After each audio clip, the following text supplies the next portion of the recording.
आवाज जनतेचा।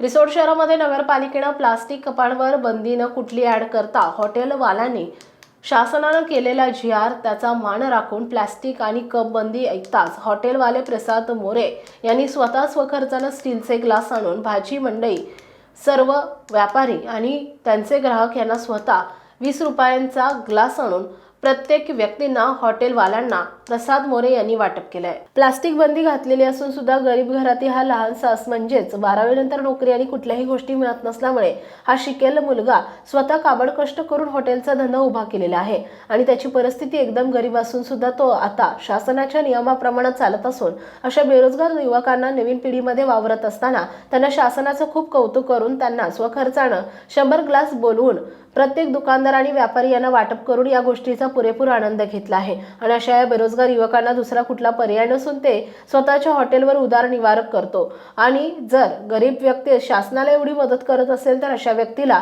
नगरपालिकेनं किंवा शासनाने याचं कौतुक करावं तेवढं कमी आहे। त्यामुळे स्वतःच्या पायावर उभा राहून तो आपल्या सर्व परिवाराचा त्या हॉटेलवर घर खर्च आणि इतर व्यवहार करून त्याचा तो उद्धारनिर्वाह करतो। त्यामुळे अशा बेरोजगार मुलांचे कौतुक करावे तेवढं कमी आहे। एबीके न्यूजचे उपसंपादक प्रदीप देशमुख यांनी प्रसाद मोरे याचं कौतुक केलंय। उपसंपादक प्रदीप देशमुख, रिसोड। आपल्या परिसरातील बातम्या आणि ताज्या घडामोडी पाहण्यासाठी आजच आमच्या एबीके न्यूज 24 चॅनलला सबस्क्राईब करा आणि बेल आयकॉनवर क्लिक करा।